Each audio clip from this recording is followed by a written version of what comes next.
Bonjour à tous et bienvenue sur Motors TV pour les Coupes de France Promo Sport. 4e épreuve ici à Croix-en-Ternois. Alors, pas de soleil au rendez-vous, mais de la bagarre. C'est parti.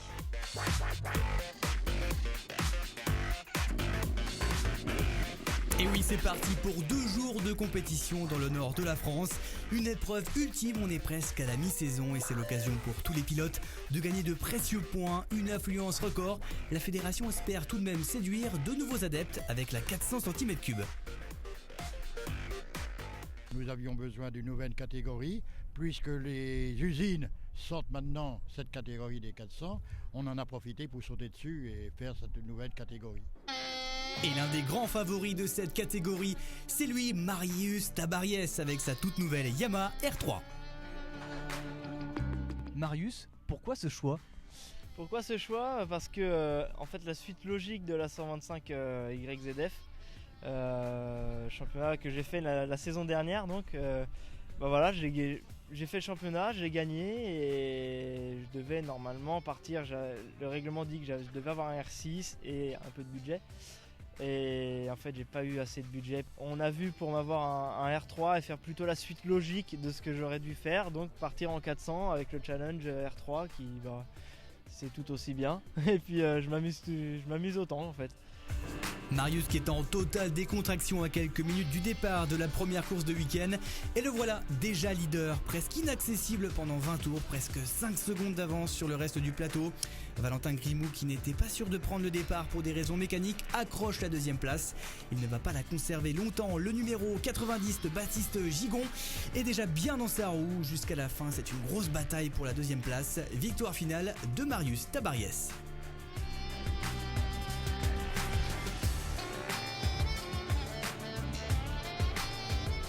Première course, première place, premier podium pour le week-end. C'est de bon augure. Ah, c'est de très bon augure même. Même si j'ai eu un petit peu de mal physiquement, ça n'a pas trop entamé les chronos, mais j'ai eu un petit peu de mal quand même. Donc je sais pas c'est dû à quoi, mais bon, ceci dit, je suis parti devant et puis ça s'est très bien passé. Voilà. Marius Tabariès qui va être un peu moins chanceux pour la 2e course. Beaucoup de pluie, va terminer 5e, quelques difficultés au freinage. Cela fait les affaires d'un certain Johan Thuot, le numéro 90, et de Valentin Grimaud qui va prendre la 2e place avec un grand sourire à l'arrivée de cette épreuve très compliquée.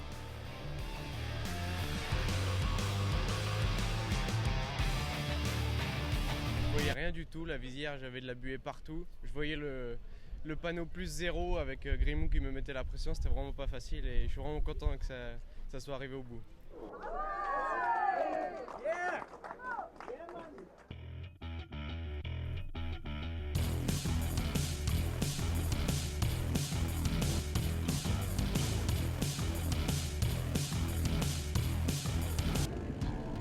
Une autre catégorie qui a tenu toutes ses promesses avec aussi beaucoup de surprises, c'est la promo 500 Cup. Martial Bellu est son numéro 21, grand favori, s'est fait une belle frayeur dans les demi-finales, une chute dès les premiers tours sans grande conséquence.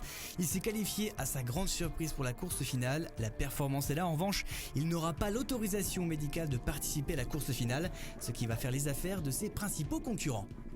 Martial Bellu a fait un peu de bêtises hier, du coup ça doit un peu t'arranger pour la promo 500.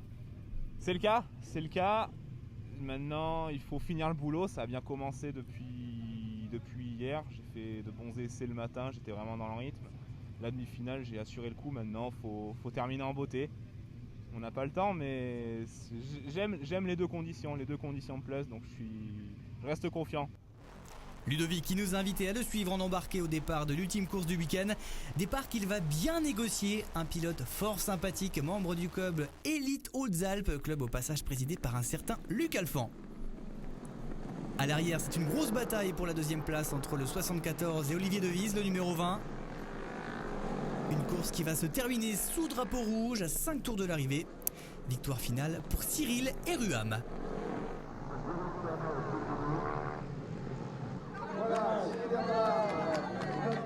Une course qui termine sous drapeau rouge, mais une belle victoire quand même.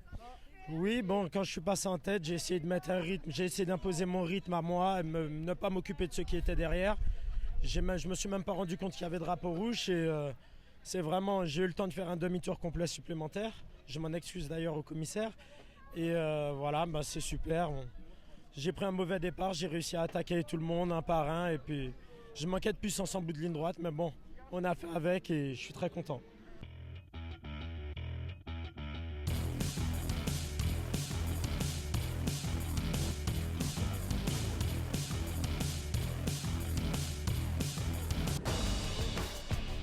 Ce week-end, c'est aussi la promotion découverte qui séduit de plus en plus. 37 participants. L'organisation a tout simplement décidé de réaliser 2 groupes en fonction des chronos de qualification. Dans le groupe B, les moins rapides de la série, Mickaël Giron a pris la pole. Mickaël Giron qui va d'ailleurs arrêter définitivement la course après Croix-en-Ternois. Il ne va pas conserver longtemps son statut de leader. Guillaume Lefebvre va rapidement prendre la tête devant Fabien Delors et Samuel Kowaleski.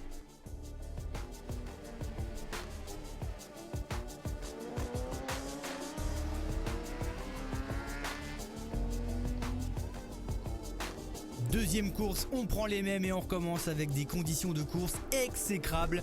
Des trompes d'eau à Croix-en-Ternois. Thibaut Dupont va mettre tout le monde d'accord, lui qui aime rouler sous la pluie. Il prend la tête de la course et va la conserver jusqu'à l'arrivée. Lilian Beaune et Guillaume Lefebvre prennent respectivement la 3e et la 2e marche du podium.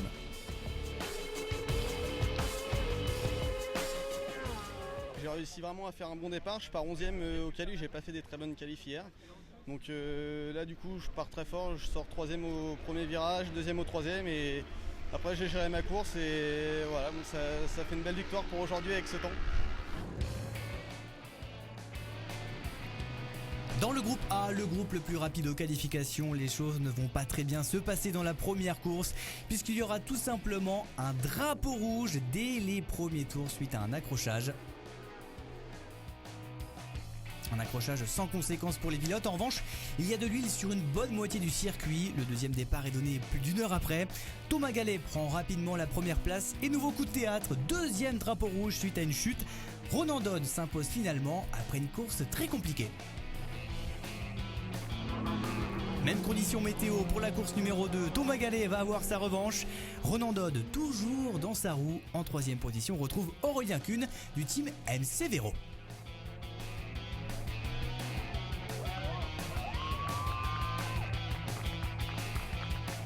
On a fait les qualifs sur le sec, mais là la pluie est venue un peu déranger la course de ce matin déjà, parce qu'il y a eu 3 arrêts et 3 départs. Mais là, une belle course cet après-midi, vraiment content. Et l'une des stars du Promosport très attendue ce week-end, c'est le Promo 600. Alors c'est vrai, cette promo 600 est assez exceptionnelle. En plus, il y a des pilotes de talent, n'est-ce pas Erwan? On se souvient de toi à Nogaro, tu avais des débuts un peu difficiles, mais tu étais quand même rassuré. Et là maintenant, ça y est, c'est parti, la compétition est partie. Oui, c'est parti, on arrive à la quatrième course du championnat. Je suis en tête du championnat, donc forcément c'est de bon augure pour la suite. Là tu sors des essais, tu as eu des problèmes, c'est ça? Je suis tombé en fin de séance, j'ai un peu de travail sur la moto, elle est actuellement un peu démontée, donc voilà, ça nous laisse un peu toute l'après-midi quand même pour travailler et puis pour rendre fiable la moto pour demain. Oui. Beaucoup de travail effectivement sur cette Kawasaki, de gros problèmes de fourche. Erwan qui règle même les derniers détails jusqu'à la piste. Il nous a invités pour un tour complet en embarqué avec lui. Donc là, on attaque la grande ligne droite, on va passer les 6 rapports sur cette ligne droite qui est la ligne droite des stands de Croix. Un gros freinage aux 150 mètres, donc on arrive à peu près à 240 km/h. On rétrograde en deuxième, donc très faible vitesse. Et là, grosse accel, on utilise toute la piste pour pouvoir passer la 3 et arriver sur la partie sinueuse et technique du circuit de Croix-en-Ternois. Donc ce grand gauche avec beaucoup d'appui, le double droit qui va nous amener sur la courte ligne droite avant le virage du pont, où on repasse la 3. Donc là, assez bosselé aussi. Grosse axel et une grande courbe qui se prend tout en accélération, donc beaucoup de glisse de l'arrière, du mouvement. Et on arrive à nouveau sur le freinage de l'épingle, qu'on repasse en 2. Et nous revoici à nouveau dans la ligne droite et on repasse les 6 rapports. Et on va faire ça 2 fois 27 tours pour les 2 finales de dimanche. Erwan qui va avoir des difficultés dès les premiers tours le dimanche, un rythme très soutenu en ce début de course, on roule sous la minute ici.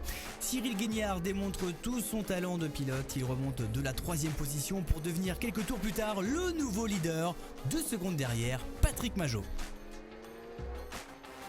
Magnifique départ d'Erwan Quelet pour la deuxième course, il est tout simplement stratosphérique. À la mi-course, Cyril Guignard, le numéro 33, intègre le podium sur la troisième marche. Erwan Quelet ne peut pas résister à l'attaque de Patrick Majot. À 3 tours de la fin, il s'impose ici à Croix-en-Ternois.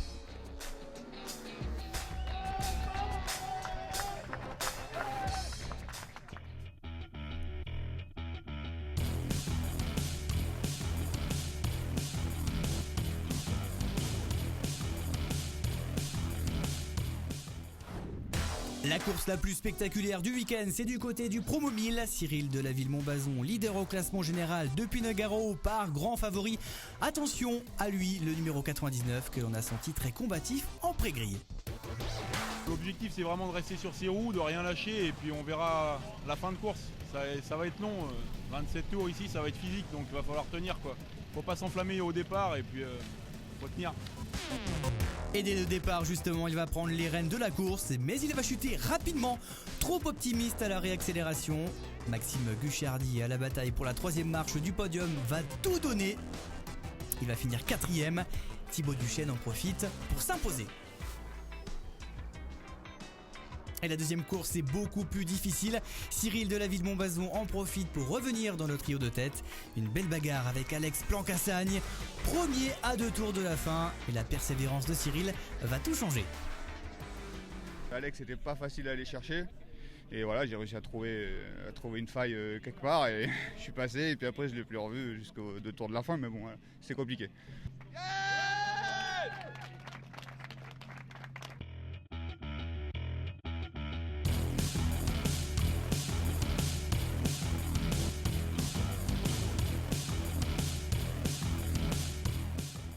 Voilà, Croix-en-Ternois, c'est terminé pour ce week-end. Le prochain rendez-vous des Coupes de France Promo Sport, ça sera à Pau. On espère qu'il fera un peu meilleur parce que nous, on est totalement trompés. Salut à tous.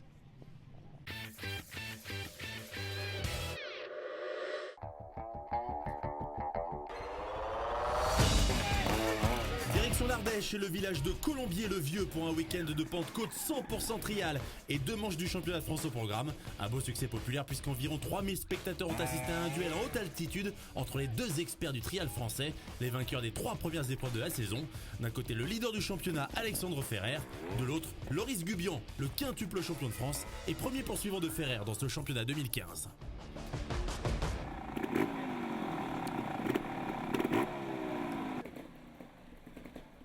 Et on entame tout de suite avec cette première épreuve du week-end et Loris Gubian qui est en action sur la zone 5 sur les 10 que compte ce parcours de Colombier.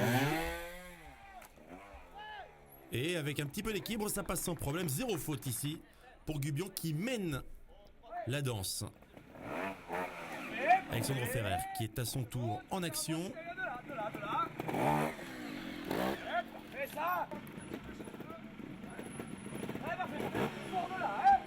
Ce suiveur qui lui donne des consignes et Ferrer qui va pouvoir se lancer.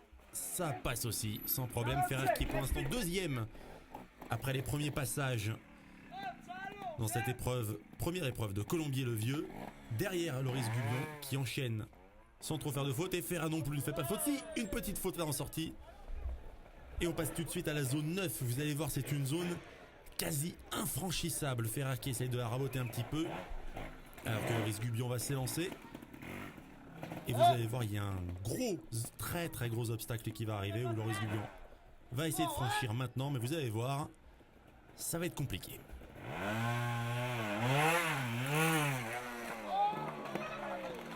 Et voilà la chute, 5 points donc de pénalité forcément pour Loris Gubian. Alexandre Ferrer qui va tenter à son tour.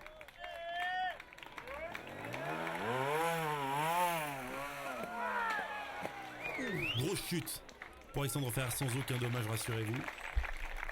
Mais personne, quasiment personne parmi les experts n'arrivera à franchir cet obstacle. Benoît Danicourt, le 3ème du championnat, essaye aussi, mais il n'a pas eu assez de puissance pour pouvoir s'élever au-dessus du rocher. En fait, le seul qui y arrive, c'est lui, c'est Gaël Chatagneau. D'extrême justesse, vous le voyez, mais il arrive à maîtriser son engin avec une petite faute de pied, légère, mais au moins il est toujours dans la course. Et c'est le seul à avoir franchi cet obstacle, cette zone 9 lors de ce passage. Par contre, vous allez voir, effectivement, pour le deuxième gros obstacle, eh ben ça ne passera pas. 5 points de pénalité du coup pour tout le monde, tous les experts dans cette fameuse zone 9. Alors que là on est revenu sur une autre zone et c'est Mats Petit, l'un des genoux parmi les experts qui, vous allez le voir, a connu une journée un petit peu difficile. Il sera 8ème sur des 8 experts au classement final de cette première épreuve de Colombier. Et on retrouve la lutte entre les deux meilleurs. Alexandre Ferrer, ici à l'image, dans la zone 3. C'est son dernier passage dans cette zone.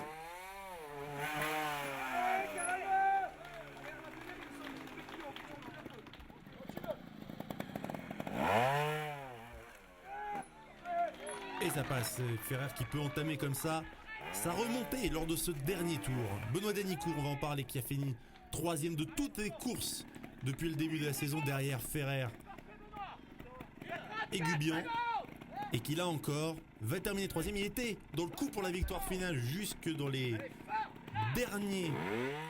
dernières zones, mais finalement quelques petites fautes qui lui ont priveront. Il finira 3ème avec 48 points au total sur les 30 zones que compte au total cette épreuve de Colombier-le-Vieux. Ici Gaël Chatagno, donc celui qui a passé ce fameux obstacle impossible de la zone 9, qui est dans la zone 10, dans le village de Colombier-le-Vieux, cette toute dernière zone, et ça passe pas. Ouf. Le petit coup de guidon dans le casque, heureusement sans dommage pour Chatagno, qui va finir 6ème au final de cette première épreuve de Colombier-le-Vieux. Alors que là on voit Loris Gubian qui est en tête, mais qui a connu un dernier tour difficile à l'image de ce tout dernier passage. Une faute, 5 points de pénalité, ça peut lui coûter très cher, car la lutte est évidemment très serrée avec Alexandre Ferrer. Ils sont tous les deux à 42 points avant le passage d'Alexandre Ferrer sur cette dernière zone. C'est vous dire à quel point c'est serré ce duel entre les deux meilleurs trialistes français, les deux experts du trial français. Alexandre Ferrer qui participe aussi au championnat du monde. Il est 9ème pour l'instant après les 2 premières épreuves de la saison courue au Japon. Loin derrière l'intouchable Tony Bou, l'espagnol. Ferrer qui fait un sans faute. Les deux donc finissent à 42 points et c'est Loris Gubian qui est déclaré vainqueur. Tenez-vous bien, au temps, car les deux pilotes ont fait à la fois le même nombre de 0, le même nombre de 1, le même nombre de 3, le même nombre de 5, égalité parfaite. Il a fallu départager au temps et c'est Loris Gubian qui a mis 17 minutes de moins pour faire le parcours. J'ai vraiment eu beaucoup de courses dans ma carrière en championnat de France, mais je dois dire que celle-là m'a vraiment psychologiquement été vraiment difficile. C'est vrai qu'il y a eu pas mal de chaleur, le terrain était quand même vachement compliqué parce qu'on est beaucoup dans du dénivelé, de la terre qui glisse vachement, donc il fallait être aux aguets sur les 3 tours et c'est ce que j'essayais de faire, mais bon, malheureusement je me suis un peu écroulé le 3e tour. Bon, ça avait quand même fait au final puisque je termine au niveau du temps devant Alex et c'est ce qui fait que j'ai gagné aujourd'hui. Même lieu, même concurrent dès le lendemain, c'est le lundi de Pentecôte pour une nouvelle manche. Un nouveau duel annoncé entre Loris Gubian et Alexandre Ferrer, désormais à égalité parfaite en tête du championnat. Et pour piloter la course, les organisateurs ont décidé de changer la moitié des zones par rapport à la manche de la veille, comme celle-ci, la toute première, avec la chute de Gaël Chatagno sur cet obstacle le plus compliqué de cette première zone de la journée. Loris Gubian, ici à l'image, vainqueur donc de 2 manches sur les 4 depuis le début de la saison, et 2 autres pour Alexandre Ferrer. Et Gubian qui met un petit point de pénalité dès le début de la journée. Pour le quintuple champion de France, Alexandre Ferrer qui va prendre la suite, qui va essayer de faire mieux pour prendre déjà un premier avantage psychologique dans cette espèce de guerre des nerfs entre ces deux pilotes qui prennent vraiment tout leur temps pour s'épier presque, pour attendre la faute de l'autre, pour se jauger en permanence. Et donc Alexandre Ferrer sur ce rocher très haut.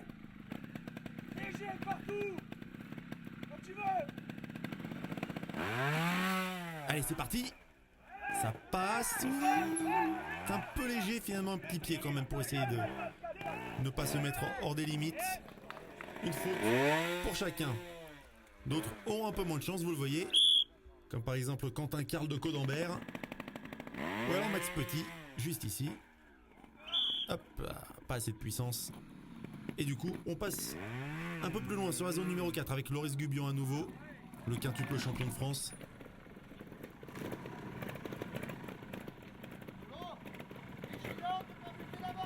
Vainqueur de la première manche de la saison du côté de Metz en région parisienne, avant de terminer deuxième des deux suivantes à Boade dans son club, derrière Alexandre Ferrer. Autant dire que il a quand même un petit sentiment de revanche lors de ce week-end ardéchois. Et là vous l'avez vu, il est passé sans problème sur cette zone 4. Alexandre Ferrer qui prend la suite et qui chute. Malheureusement pour lui, 5 points et un retard très important et très difficile à combler face à un tel phénomène qu'est Loris Gubian, le quintuple champion de France. Et vous voyez, un pied quand même, mais ça passe sur ce rocher encore une fois très haut. On est dans la zone 7 cette fois-ci. Premier passage de la journée sur les 3 que compte ce parcours de Colombier-le-Vieux. Et non, ça va passer pour la suite. Une faute de pied pour Loris Gubian. Alexandre Ferrer va tenter de faire mieux, de se rattraper de sa chute sur le passage précédent. Quand tu veux.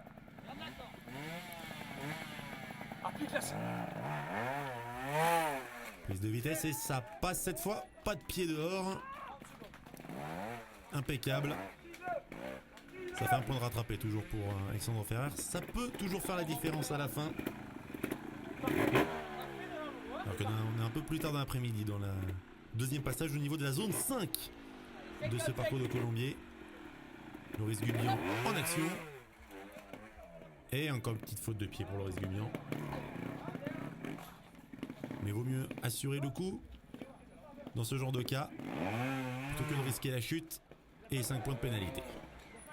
Ça passe sans problème pour Gubian. Ouais, avance. Tu descends ou tu avances? Descends, tout droit. 25 secondes, 5 à gauche. 5, là, 10 en arrière. 2 c'est possible. Là, on a le temps, 15 secondes. Et vous entendez les instructions du suiveur d'Alexandre Ferrer pour l'aider à franchir ce gros obstacle. Et voilà, ça passe. Sans problème. 1-0 faute. Et encore un petit point de gagné. Le problème, c'est que Loris Gubian fera un après-midi absolument démentiel sur la fin. 3 points seulement lâchés lors des 10 dernières zones de ce parcours de Colombier-le-Vieux. Il était intouchable alors que Ferrer était en tête après les 2 premiers passages. Mais du coup, il aura eu beau tout tenter, Alexandre Ferrer, il ne pourra pas lutter face à Loris Gubian qui est dans la dernière zone en ce moment même de la journée. 1-0 faute et ce sera la victoire pour lui. Cette zone où, on le rappelle, hier, il a quand même frôlé la catastrophe en chutant.